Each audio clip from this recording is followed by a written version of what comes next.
Baik, dari pemateri pertama, Mbak Naila mungkin bisa dimulai.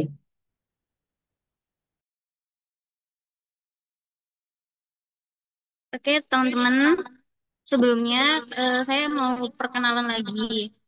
Nama saya Nafisa Naila dengan akhiran NIM 173.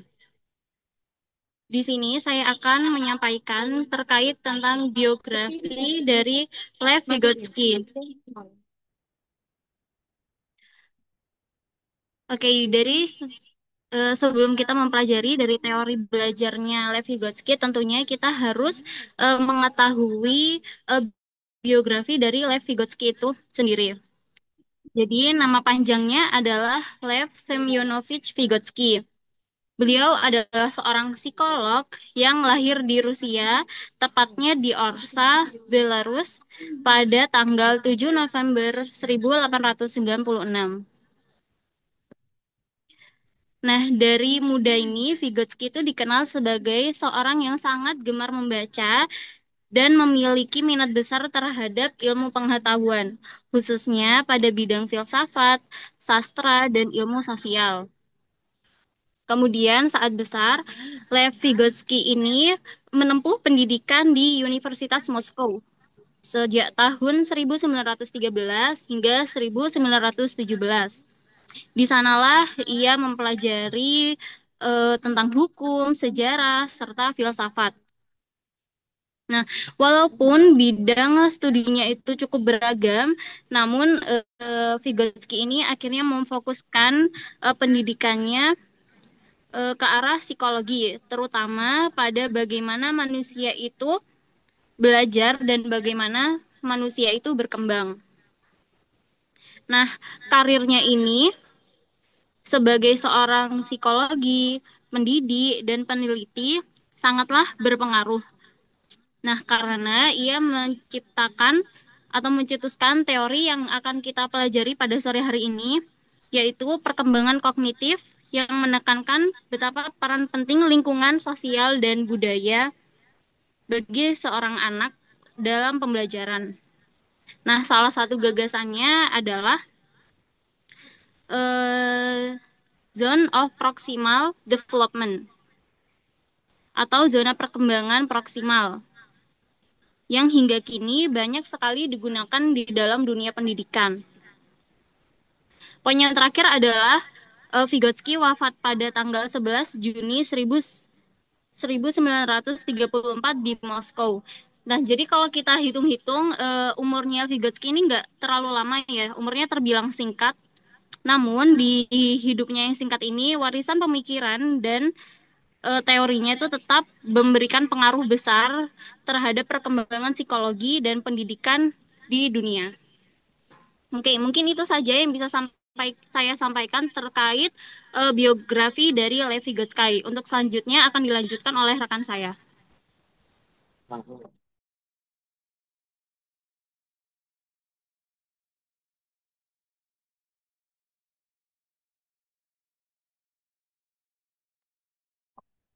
Baik, sekarang saya atas nama Muhammad Alfail Maulana dengan akhiran NIM 167 akan menjelaskan tentang teori yang dikemukakan oleh Lev Vygotsky. Nah, Lev Vygotsky adalah seorang tokoh psikologi pendidikan yang menekankan bahwa perkembangan kognitif sangat dipengaruhi oleh lingkungan sosial dan budaya. Menurutnya, seorang anak tidak belajar sendirian, tetapi selalu melalui interaksi dengan orang lain, baik itu guru, orang tua, maupun teman sebaya. Jadi, proses belajar itu dimulai dari luar dari anak, melalui percakapan, bimbingan, atau kerjasama dengan orang lain. Lalu, hasil belajar itu diinternalisasi dan menjadi bagian dari pemahaman anak itu sendiri.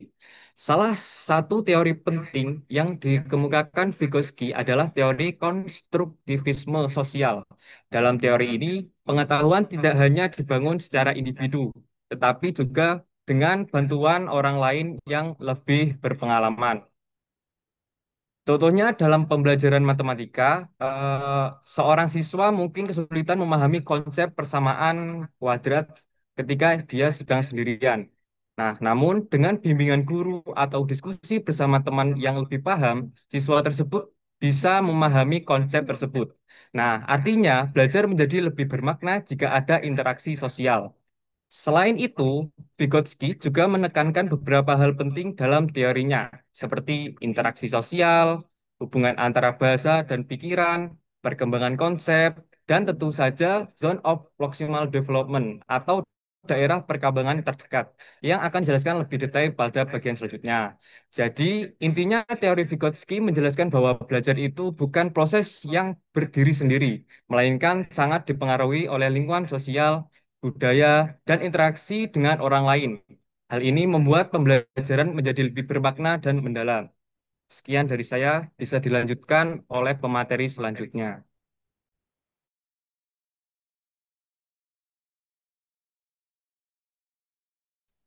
Halo semuanya, selamat sore. Sebelumnya, perkenalkan nama saya Legianti Nur Fatihah dengan akhiran NIM 134. Kali ini saya akan membahas tentang gagasan utama dari teori yang dikemukakan oleh Lev Vygotsky, di mana teori ini tuh sangat berpengaruh dalam pendidikan, terutama terkait bagaimana siswa belajar melalui interaksi sosial dan budaya. Langsung saja, mari kita lihat konsep-konsep kunci dalam teori Vygotsky. Menurut Vygotsky, ada 4 konsep yang menjadi dasar teorinya. Yang pertama itu pendekatan sosiokultural. Lalu yang kedua ada Zone of Proximal Development atau disingkat menjadi ZPD. Dan yang ketiga ada scaffolding, dan yang keempat ada hubungan antara bahasa dan pikiran. Kita akan bahas satu persatu bagaimana konsep itu bisa diterapkan dalam proses pembelajaran, khususnya di kelas matematika.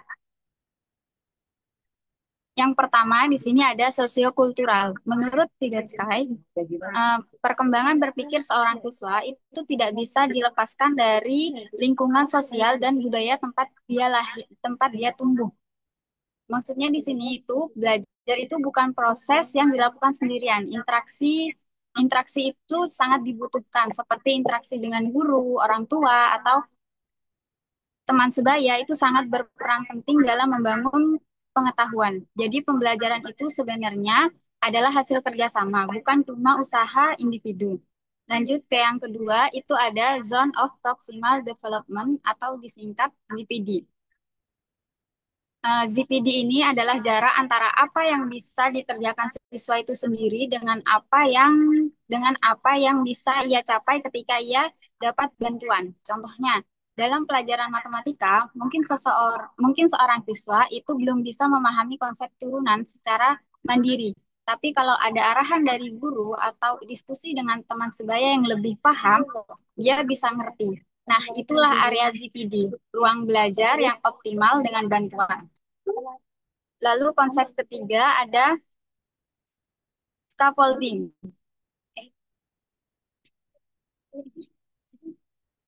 Konsep ketiga ada scaffolding. Dalam bahasa sederhananya, scaffolding itu bantuan sementara. Jadi ketika siswa mengalami kesulitan, guru itu bisa memberikan bantuan berupa arahan, petunjuk, contoh, atau bahkan motivasi. Misalnya saat belajar persamaan kuadrat. Guru itu awalnya bisa memberi arahan langkah-langkah penyelesaiannya, tapi lama-lama arahan itu harus dikurangi agar siswa itu bisa menyelesaikan sendiri. Jadi scaffolding itu seperti memberi pegangan sampai akhirnya siswa bisa jalan sendiri. Terus lalu yang terakhir ada hubungan antara bahasa dan pikiran. Eh, Menurut Vygotsky, bahasa itu bukan cuma alat komunikasi, bukan cuma alat ngobrol, bukan cuma alat berbicara, tapi juga sarana berpikir. Bagaimana cara kita berpikir? Karena dengan bahasa, siswa itu bisa mengatur pikirannya, mengingat langkah-langkah, serta menyambungkan konsep baru yang sudah ia ketahui sebelumnya. Dalam pembelajaran matematika, bahasa ini berperan penting karena setiap istilah, simbol, dan represent setiap istilah, simbol, dan representasi matematika itu sebenarnya adalah bentuk bahasa khusus yang perlu dipahami bersama. Melalui diskusi kelas, siswa ini tidak hanya belajar berhitung, tapi juga belajar menjelaskan alasan di balik setiap langkah penyelesaian. Nah, proses ini itu membantu mereka membangun pemahaman yang lebih dalam lebih terstruktur, dan lebih mudah diingat. Nah, dari semua penjelasan tadi, bisa kita simpulkan bahwa gagasan utama teori Vygotsky itu menekankan bahwa belajar adalah proses sosial yang dipengaruhi budaya, dibentuk lewat interaksi, lalu diperkuat dengan bantuan yang bertahap serta penggunaan bahasa. Dalam konteks pembelajaran, guru itu punya peran besar bisa lewat bimbingan yang terarah, kerjasama antar siswa, dan penggunaan bahasa yang tepat. Siswa itu bisa lebih mudah memahami konsep yang awalnya sulit menjadi mudah. Sekian materi yang dapat saya sampaikan. Terima kasih atas perhatiannya. Untuk materi selanjutnya akan disampaikan oleh rekan saya. Baik, terima kasih. Sebelumnya itu, perkenalkan nama saya Anggi Nurintan dengan NIM 144. Saya di sini akan menjelaskan tentang implikasi dari teori Vygotsky. Yang pertama itu Zone of Proximal Development atau ZPD, di mana belajar efektif terjadi ketika siswa dibimbing dalam tugas yang belum bisa dilakukan sendiri sehingga akhirnya mampu mandiri. Artinya, pembelajaran yang efektif terjadi ketika guru memberi tugas yang tidak terlalu mudah, tapi juga tidak terlalu sulit, melainkan berada di dalam kemampuan siswa. Yang kedua yaitu scaffolding, adalah bantuan bertahap yang diberikan kepada siswa agar mereka lebih mudah memahami materi dan mengatasi kesulitan belajar. Jadi, guru memberikan bantuan secara bertahap kepada siswa agar siswa lebih paham pada materi, seperti contoh petunjuk, pertanyaan, atau bimbingan langkah demi langkah. Cukup sekian dari saya. Untuk selanjutnya akan disampaikan oleh rekan saya.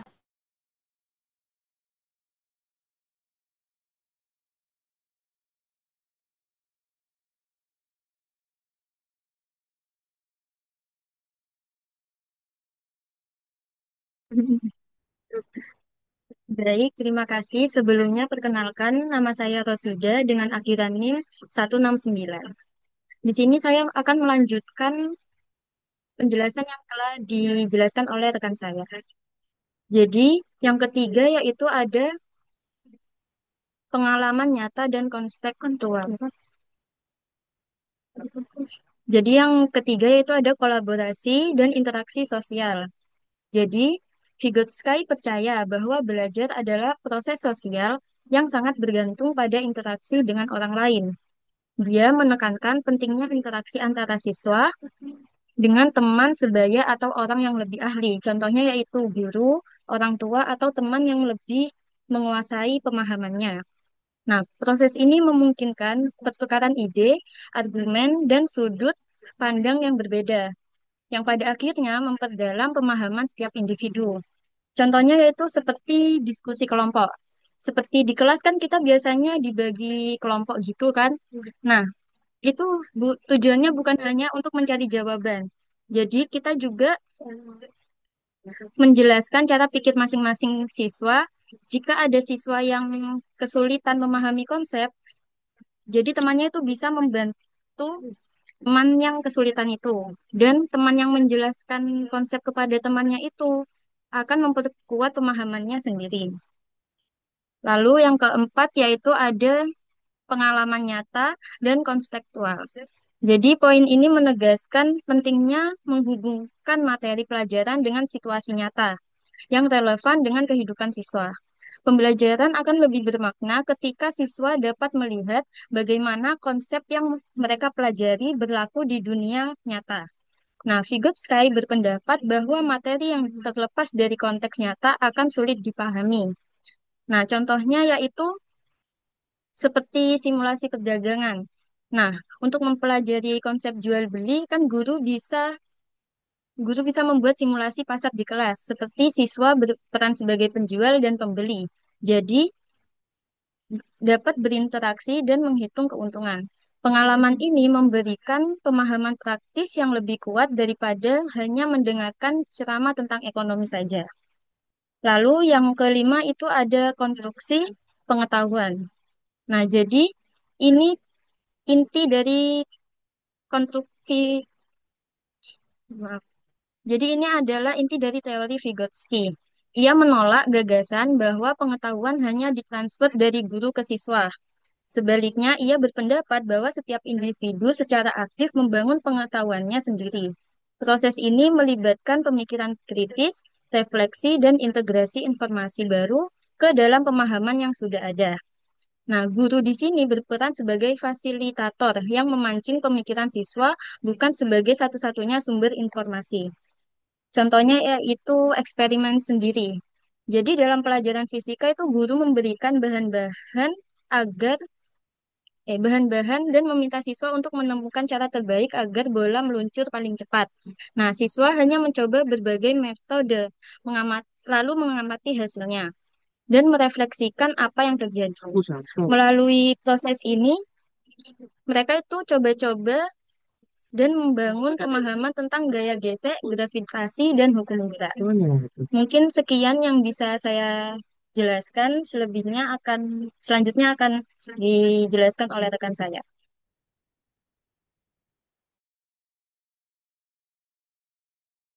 Selanjutnya, pengaplikasian pada pendidikan matematika. Yang pertama ada scaffolding. Guru memberikan bantuan bertahap agar siswa memahami konsep matematika yang sulit. Misalnya itu guru memberikan soal matematika. Pertama, guru pasti menunjukkan cara bagaimana agar menemukan nilai X. Misal, dalam soal persamaan linear satu variabel. Guru pasti memberitahu bahwa kedua ruas harus dikurangi dan kedua, guru meminta siswa untuk membagi kedua ruas dengan 2. Yang ketiga, pada tahap ini siswa diberikan soal lagi dan guru hanya menuliskan soalnya saja. Lalu, guru meminta siswa mencoba menyelesaikan soal tersebut dengan sedikit petunjuk.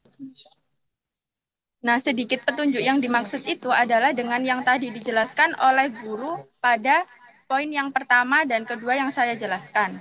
Terakhir, siswa diberi soal mandiri tanpa bantuan. Itu menurut tahap scaffolding. Kalau yang kedua, itu ada interaksi sosial.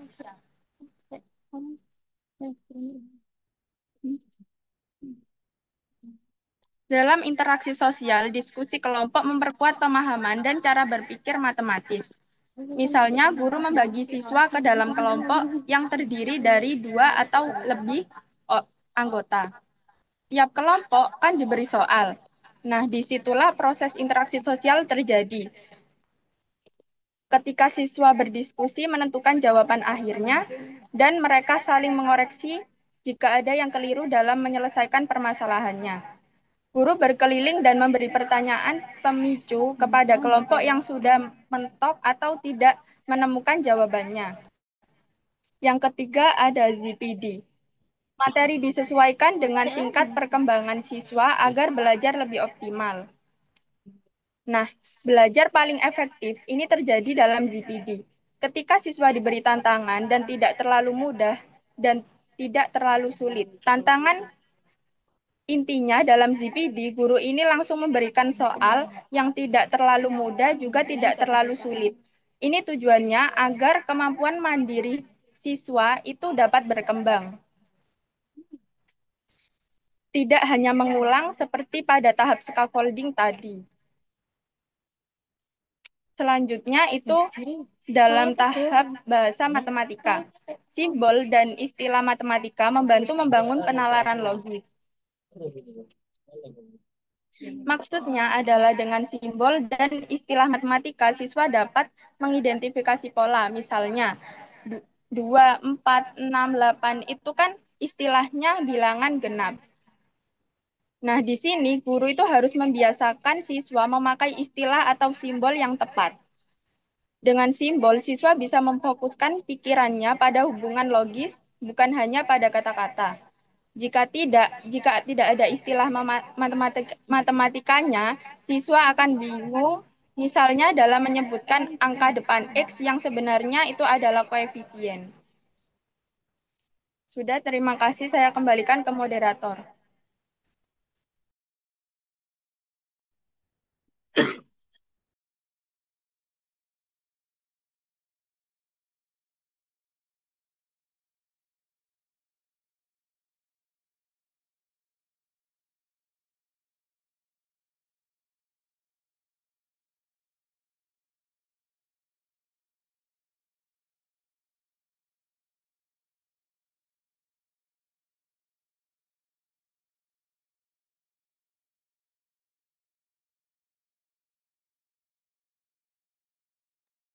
Hmm. Se-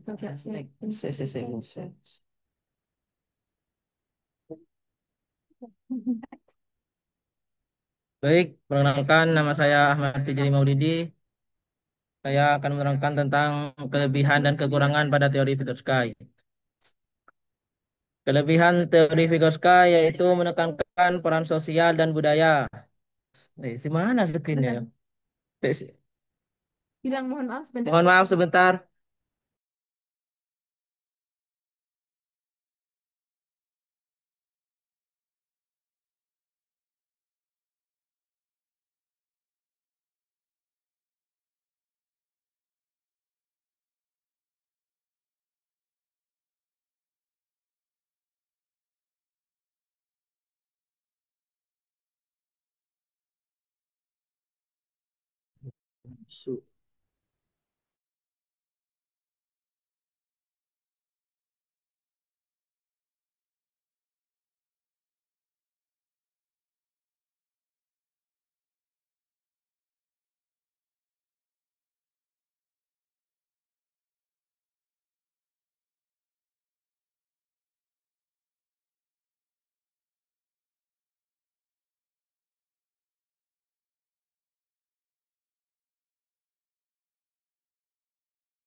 Sebentar ya teman-teman.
Baik, saya akan menjelaskan.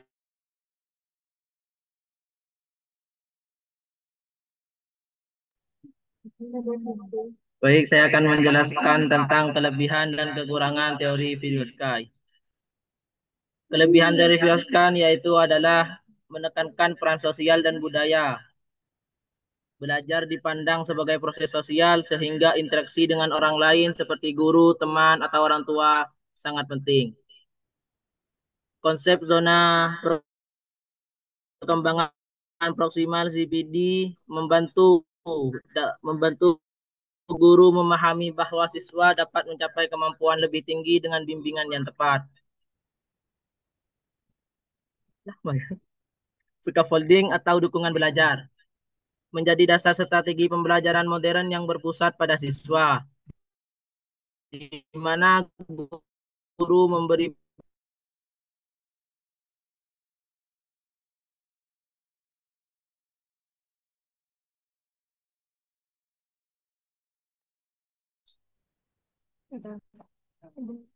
Relevan dengan dunia nyata, menekankan pentingnya konteks dan lingkungan, sehingga pembelajaran tidak hanya teoritis, tetapi juga praktis.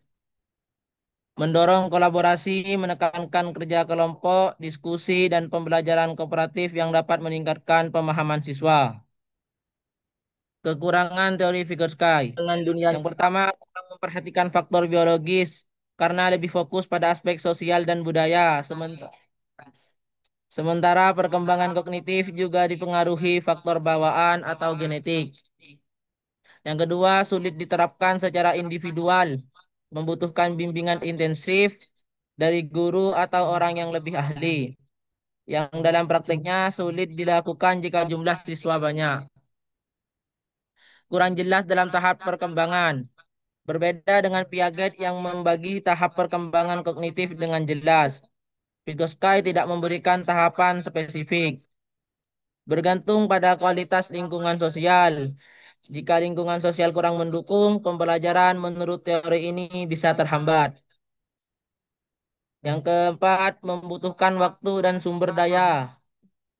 Daya lebih. Pendekatan kolaboratif dan scaffolding seringkali memakan waktu lebih lama dibanding metode ceramah tradisional. Sekian dari saya. Saya kembalikan ke moderator. Apa bulan? Oh iya. Nah, baik Nah, baik teman-teman, teman-teman, kita memasuki materi terakhir yakni kesimpulan daripada daripada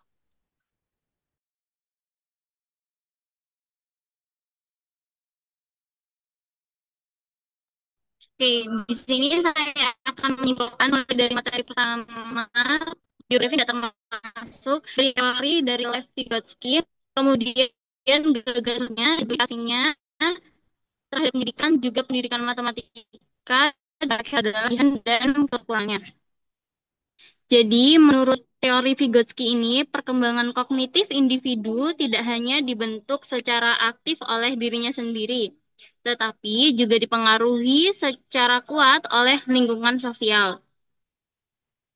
Nah, teori ini menekankan betapa pentingnya interaksi sosial, bimbingan atau tadi disebutnya scaffolding, serta penggunaan bahasa dan pengalaman nyata dalam proses belajar. Dengan segala kelebihan dan kekurangannya, pembelajaran akan lebih efektif jika melibatkan kerjasama, diskusi, refleksi, serta dukungan dari orang sekitar kita untuk membantu siswa membangun pengetahuan baru serta belajar. Oke, itu yang kesimpulannya bisa saya sampaikan. Selanjutnya saya kembalikan kepada moderator untuk ditanya jawab. Baik, terima kasih atas pemaparan materi yang telah diberikan. Selanjutnya kita memasuki sesi tanya jawab.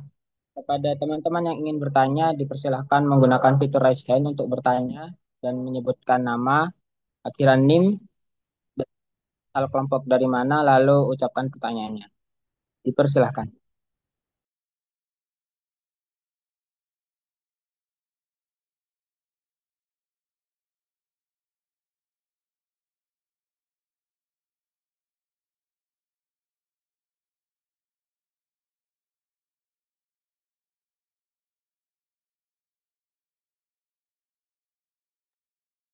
Baik, silakan untuk bertanya.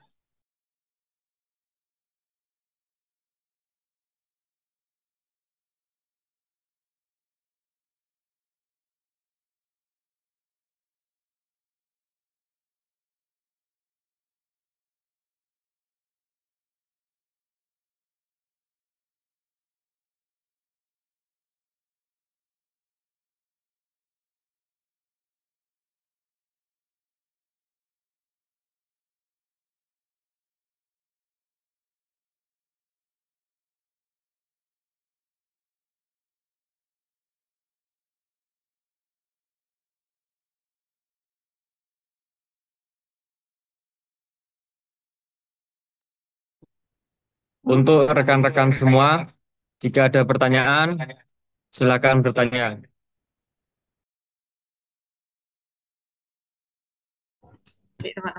Saya mau izin bertanya. Oke, Mbak Aurora.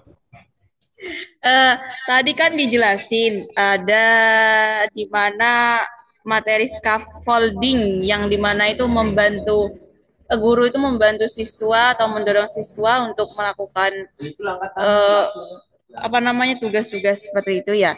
Nah, pertanyaan saya itu tadi juga disebutin di kekurangan. Nah, bagaimana cara mengatasi ketergantungan tinggi pada guru atau teman yang lebih ahli?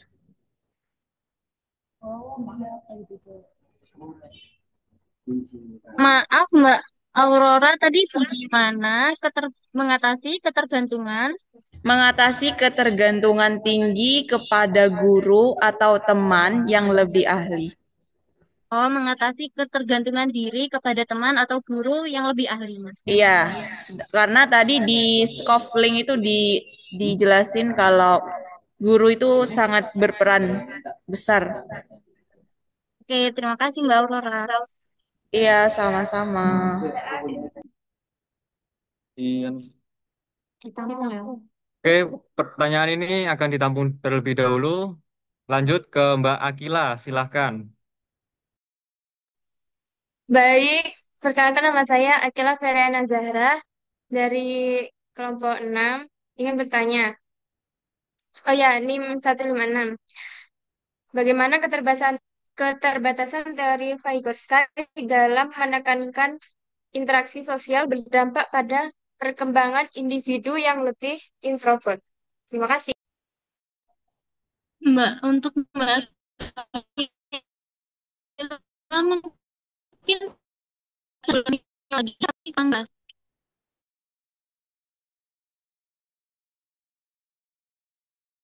Bagaimana? Untuk Mbak Akila, mohon maaf tadi pertanyaannya boleh diulang karena tadi kurang jelas. Oke. Jadi, bagaimana keterbatasan teori Vygotsky dalam menekankan interaksi sosial berdampak pada perkembangan individu yang lebih introvert?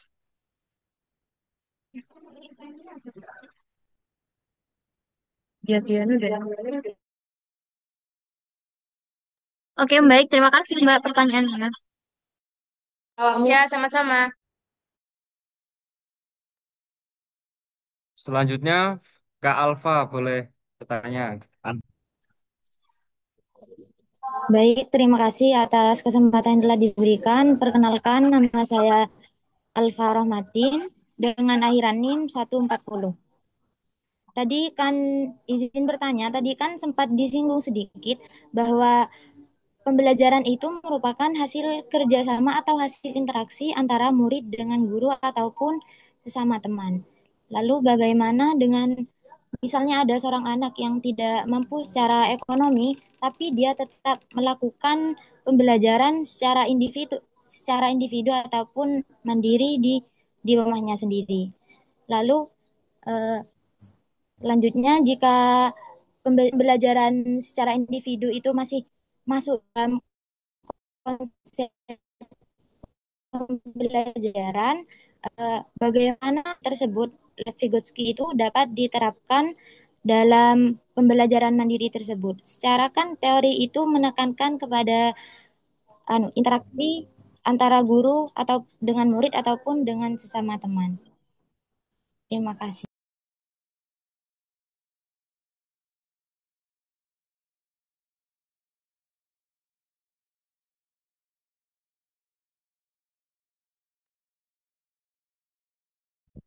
Baik, sementara pertanyaan yang yang kelompok 4 tampung yakni 3 pertanyaan.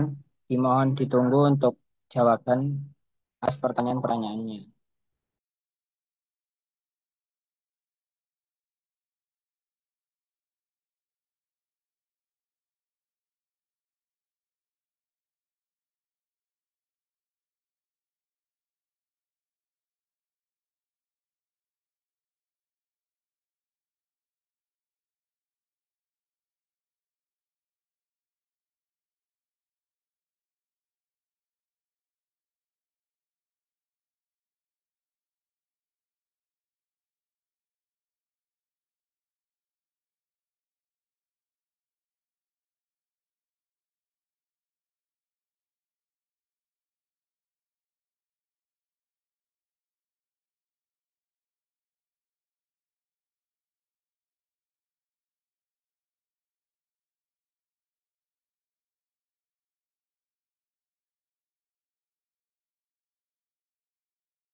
Izin menjawab pertanyaan dari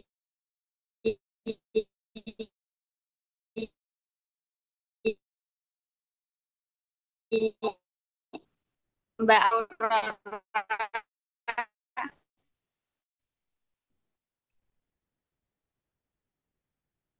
mengatakan hitungan tinggi lebih itu bantuan yang diberikan guru atau siswa itu sebenarnya secara bertahap atau hanya seperlunya. Jadi guru tidak langsung memberikan jawaban. Jadi guru itu tidak memberikan jawaban langsung.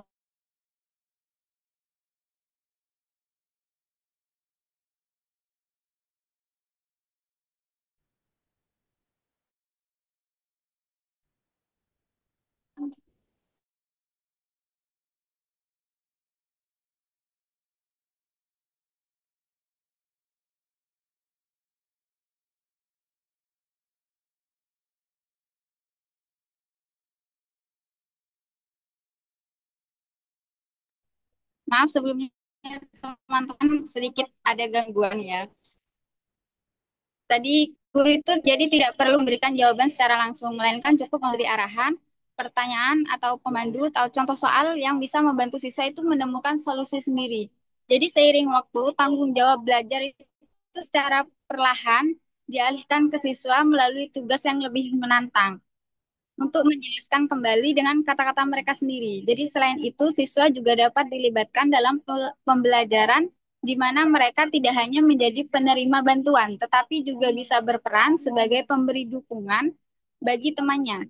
Dengan cara ini, dukungan atau scaffolding itu akan ditarik secara bertahap, sehingga siswa itu tidak lagi bergantung, melainkan mampu belajar mandiri dan percaya diri dalam menyelesaikan tugasnya. Apakah untuk jawabannya cukup, Mbak Aurora?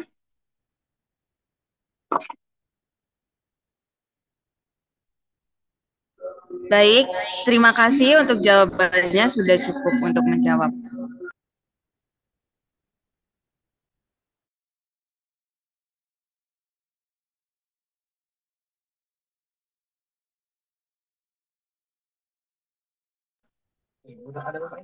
Oke, selanjutnya di sini saya akan menjawab pertanyaan dari Mbak Akila. Saya baca kembali pertanyaannya. Ya, itu siapa? Kecilin.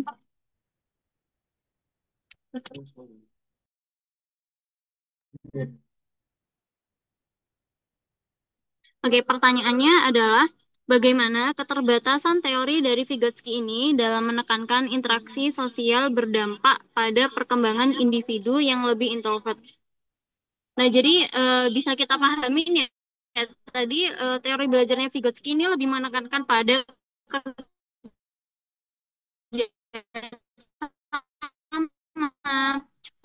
pembelajaran sosial yang sangat ditekankan, yakni dengan kerja kelompok atau belajar bersama guru dengan teman.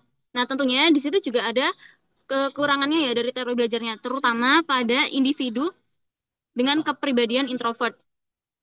Yakni yang pertama adalah kecenderungan fokus pada interaksi sosial bagi individu ini kan bukan mungkin lagi karena pasti pribadi yang introvert ini akan lebih nyaman belajar sendiri. Dan mungkin akan kurang relevan dengan teori belajar dari Vygotsky ini yang lebih menekankan pembelajaran melalui interaksi sosial. Padahal mungkin bagi beberapa orang belajar itu lebih efektif jika melalui self learning atau pembelajaran mandiri. Terus kemudian potensi tekanan sosial itu juga bisa menjadi kekurangan ya dari teori belajar Vygotsky ini. Karena bisa jadi ada pribadi atau individu yang merasa tertekan jika pembelajaran hanya berfokus pada kerja kelompok, kolaborasi antara siswa dengan guru. Dan ini juga bisa berdampak pada motivasi serta kepercayaan diri. Kemudian yang terakhir adalah keterbatasan dalam variasi gaya belajar. Karena teori Levi-Vygotsky ini cenderung eh, siswa bahwa semua anak tuh berkembang optimal lewat interaksi sosial. Padahal kenyataannya tidak semua ya seperti itu. Perkembangan individu itu kan berbeda-beda. Juga pribadi seseorang tuh berbeda-beda. Ada yang ekstrovert, introvert dengan segala gaya belajarnya. Jadi mungkin dari teori ini butuh beberapa kombinasi gaya belajar agar bisa semua pribadi mengikuti pembelajaran dengan baik. Nah, kesimpulannya adalah eh, praktik pendidikan ini perlu keseimbangan antara pembelajaran sosial, diskusi, kerja kelompok, juga pembelajaran secara individu. Oke, apa pertanyaan, eh, jawaban dari saya kurang jelas atau Baik, sudah jelas. Terima kasih, Mbak Nafisa.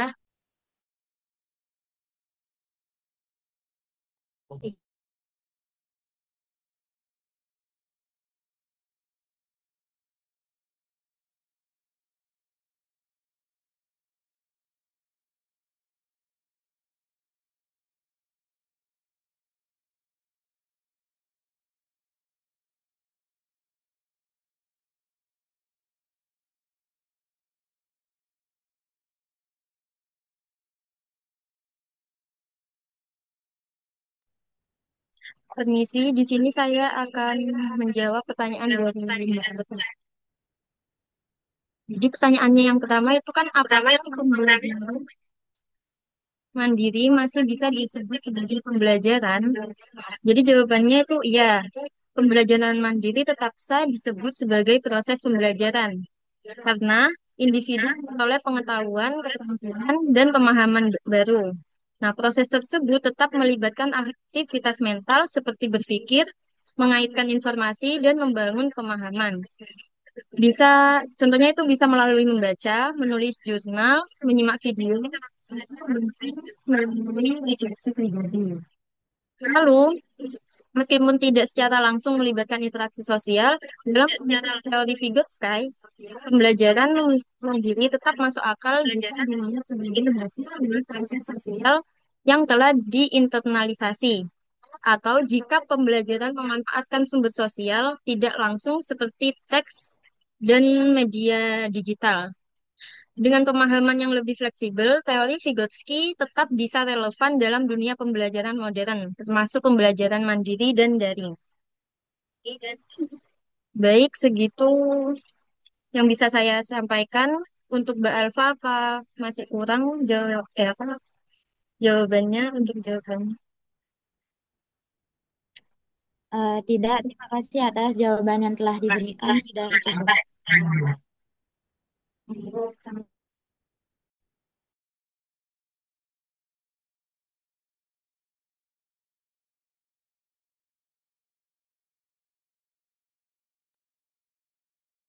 Baik, karena sisa waktu yang masih lumayan panjang, sedikit panjang, mungkin satu atau dua pertanyaan lagi yang bisa ditanyakan, dipersilahkan bagi teman-teman.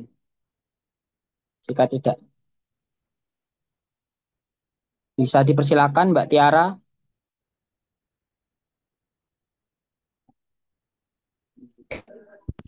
Perkenalkan, nama saya Tiara dengan akhiran NIM 163. Pertanyaannya, bagaimana prinsip JPD dan scaffolding dapat diterapkan secara konkret dalam kurikulum Merdeka yang menekankan pembelajaran diferensiasi dan asesmen formatif? Sekian, terima kasih.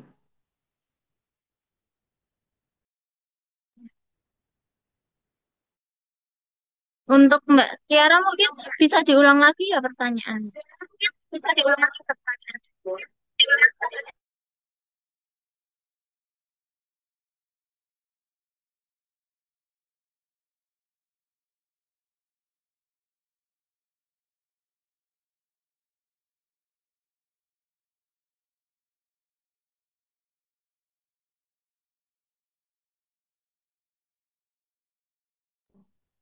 Mungkin ada yang ingin bertanya lagi, dipersilahkan.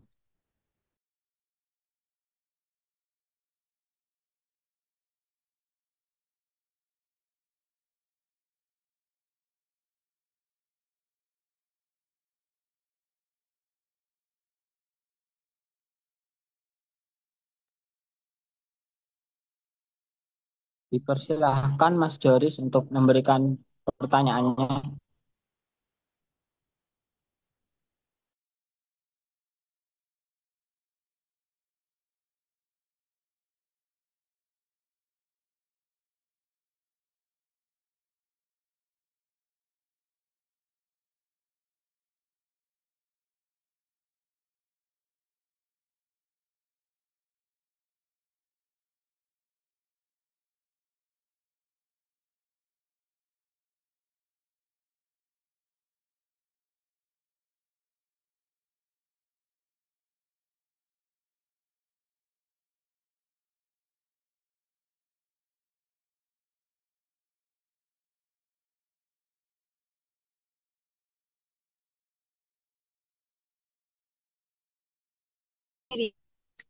Iki ngantri iki Fiona ini gitu. Perkenalkan, nama saya Jolis Ramadhani Suherman dengan NIM Agil 159.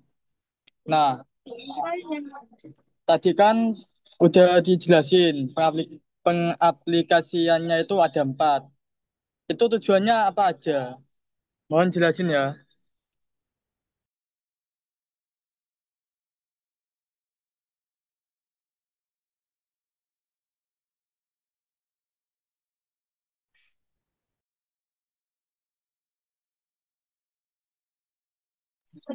Oke, terima kasih untuk Mas Joris pertanyaannya.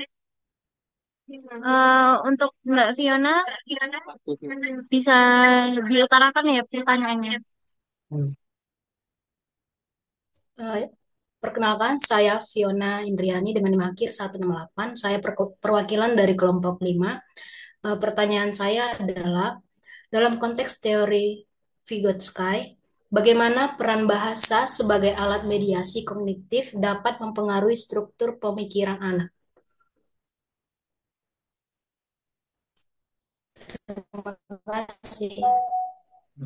Oke, terima kasih Mbak Fiona atas pertanyaannya. Selanjutnya untuk Mbak Debbie, bisa disampaikan pertanyaannya.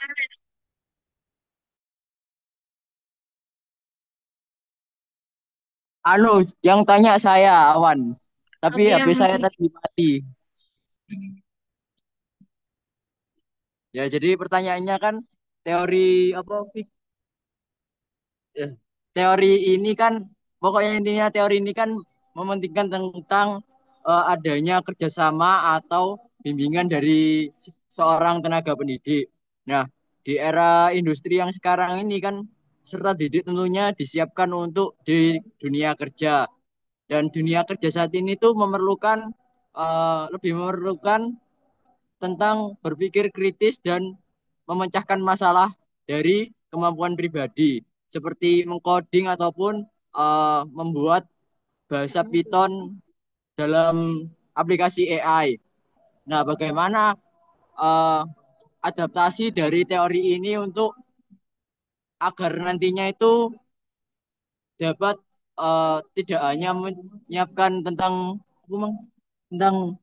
pentingnya bekerja sama dalam belajar, tapi juga penting untuk beradaptasi dengan dunia kerja yang semakin canggih seperti AI di masa akan datang begitu.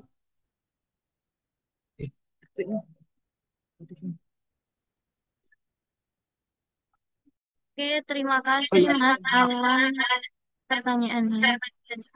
Tadi pertanyaannya lumayan panjang ya, bisa dikirim di grup. Ya, sebenarnya ini masih ngetik.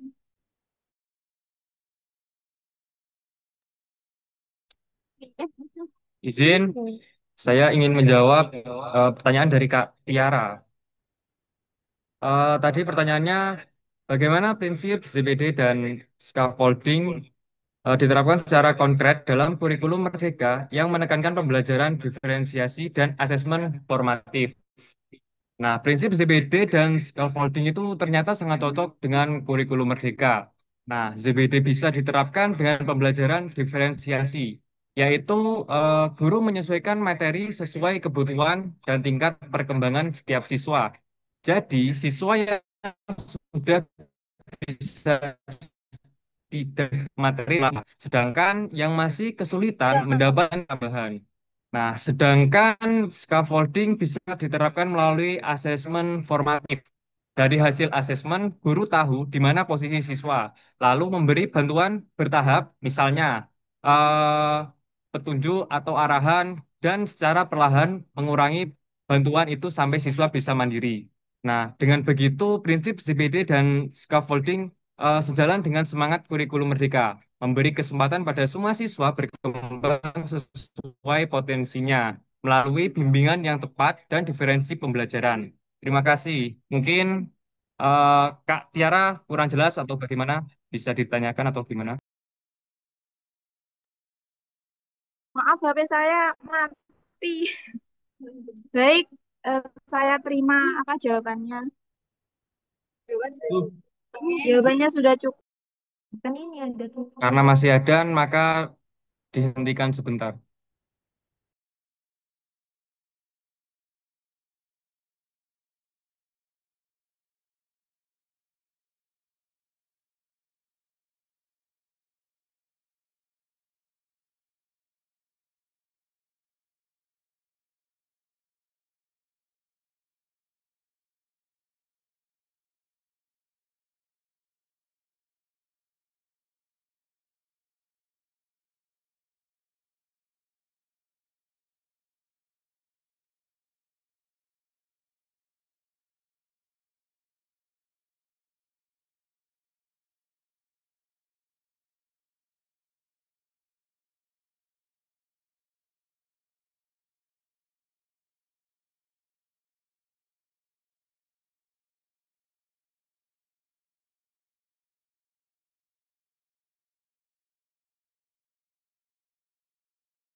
jawab. Itu yang di grup, nyaman.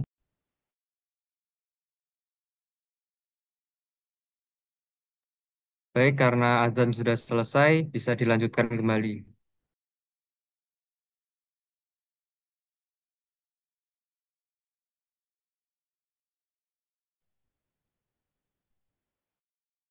Baik, saya akan menjawab pertanyaan dari Mas Awan. Pada teori Vygotsky memang menekankan pentingnya bimbingan dan bantuan dari guru atau orang yang lebih ahli. Namun, bantuan tersebut bersifat sementara melalui konsep scaffolding. Artinya, dukungan diberikan hanya sampai siswa mampu memahami dan menguasai keterampilan tertentu. Setelah itu, bantuan secara bertahap dikurangi sehingga siswa belajar mandiri memecahkan masalahnya sendiri. Dalam konteks pekerjaan seperti membuat coding, teori ini tetap relevan karena interaksi awal dengan guru atau teman sejawat membantu siswa memahami dasar-dasarnya. Sementara proses pelepasan bantuan mendorong mereka mengembangkan kemampuan berpikir kritis, menemukan masalah, dan mencari solusi secara independen. Dengan demikian, teori Vygotsky justru menjadi jembatan dari ketergantungan menuju kemandirian berpikir. Baik, apakah sudah cukup buat Mas Awan? Ya, sudah cukup Mas Fijri. Terima kasih. Ya, sama-sama. Matur satu langkung. Yuk. Pertanyaan dari saudara Jojo. Pertanyaannya, apa tujuan dari pengaplikasian dari teori Levi-Vygotsky? Yang pertama, scaffolding. Yang pertama itu mendorong berpikir mandiri secara bertahap. Yang kedua, mengurangi kesulitan belajar karena abstraksi matematika. Dan yang ketiga, menumbuhkan kepercayaan diri dalam menyelesaikan soal. Yang kedua, ada interaksi sosial. Yang pertama, membantu siswa memahami konsep abstraksi melalui dialog. Yang kedua, mengembangkan kemampuan berargumentasi matematis. Dan yang ketiga, memberikan kesempatan siswa untuk saling bertukar ide. Yang ketiga ada ZPD. Yang pertama itu membantu siswa belajar lebih efektif dengan memberi tugas atau soal yang sesuai tingkat perkembangan mereka. Tidak terlalu mudah dan juga tidak terlalu sulit. Yang kedua, mengarahkan siswa untuk belajar mandiri setelah melewati proses bimbingan dan scaffolding. Yang keempat, ada bahasa matematika. Tujuannya agar konsep abstraksi bisa dipahami dan diaplikasi. Apakah bisa dipahami? Ya, bisa. Terima kasih atas jawabannya. Jadi yang nanya langsung di depannya gitu ya. Baik, saya akan menjawab dari pertanyaan dari Mbak Fiona. Tadi Mbak Fiona bertanya, kalau dalam Vygotsky, bagaimana peran bahasa sebagai alat misi kognitif dapat mengaruhi struktur pemikiran individu. Jadi dalam teori individu, melalui bahasa, seseorang dapat mengorganisasi pengalaman, hubungan konsep baru dengan pengetahuan lama, mengembangkan aspek yang menuntun proses berpikir dan pemecahan masalah secara mandiri. Apakah dari Mbak Fiona merasa jawaban sudah cukup? Sudah cukup, Mbak. Terima kasih.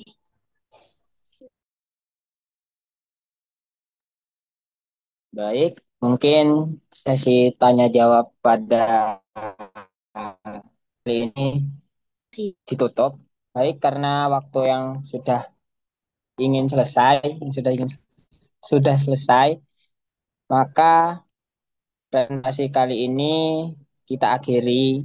Saya moderator mengucapkan terima kasih atas perhatian teman-teman sekalian. Mohon maaf apabila terdapat kekurangan pada presentasi kali ini.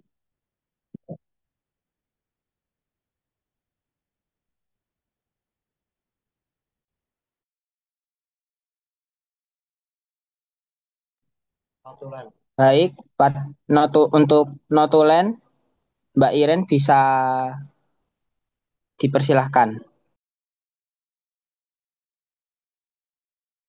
Baik, Bapak Ibu serta teman-teman sekalian, izinkan saya membacakan notulen pada persentase sore hari ini. Sebelumnya, perkenalkan, nama saya Iren Henrika Banjarnahor dengan NIM akhir 171.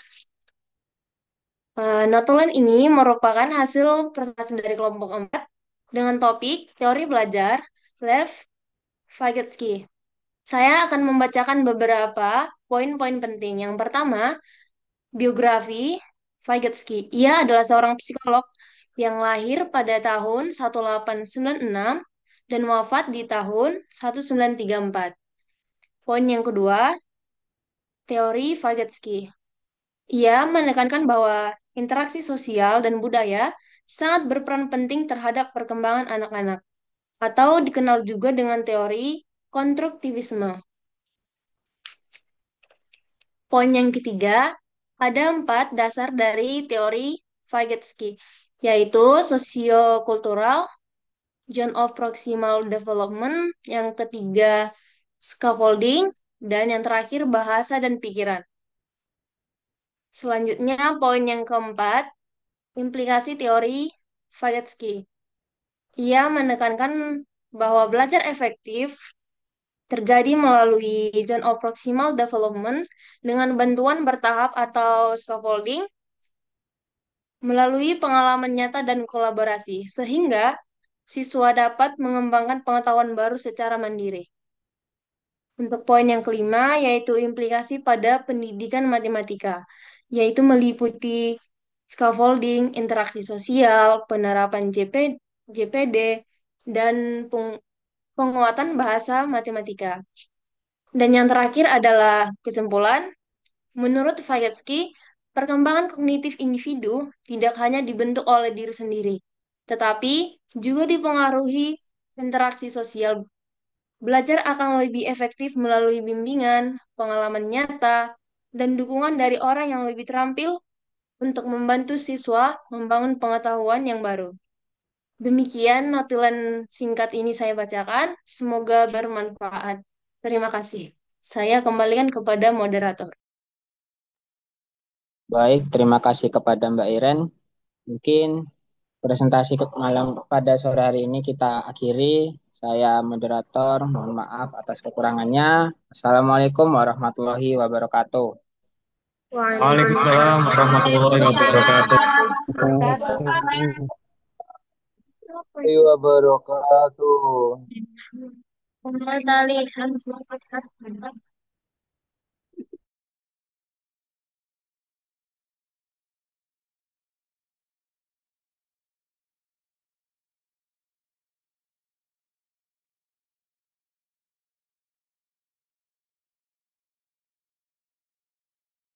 Mohon maaf, Bapak menyala.